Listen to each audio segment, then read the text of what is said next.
மகாராஷ்டிராவில் நடந்து வரும் கூட்டணி அரசிலிருந்து தேசியவாத காங்கிரஸ் கட்சியின் 20 அமைச்சர்கள் கூண்டோடு ராஜினாமா செய்துள்ளனர். மகாராஷ்டிராவில் காங்கிரஸ் மற்றும் தேசியவாத காங்கிரஸ் கட்சிகளின் கூட்டணி ஆட்சி நடந்து வருகிறது.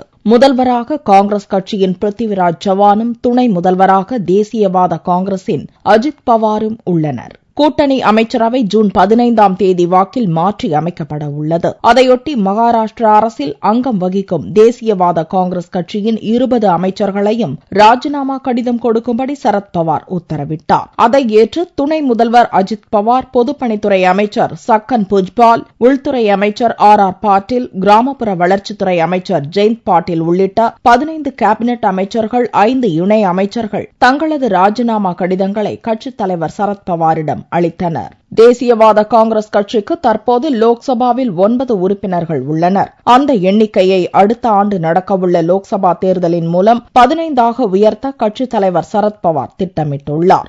ஆகவே லோக்சபா தேர்தல் பணிகளை கவனிக்கவும், மகாராஷ்டிரா அரசில் ஊழல் அமைச்சர்களை ஓரங்கட்டவுமே ஒட்டுமொத்தமாக அமைச்சர்களிடமிருந்து ராஜினாமா கடிதங்களை சரத்பவார் கேட்டு வாங்கியுள்ளார். லோக்சபா தேர்தல் பணிக்கு சில மூத்த அமைச்சர்கள் செல்வதால் அடுத்த வாரம் நடக்கவுள்ள மகாராஷ்டிரா அமைச்சரவை மாற்றத்தின் போது தேசியவாத காங்கிரஸில் சில புதுமுகங்களுக்கு அமைச்சர் பதவி கிடைக்கக்கூடும் என்று மும்பை வட்டாரங்கள் கூறுகின்றன.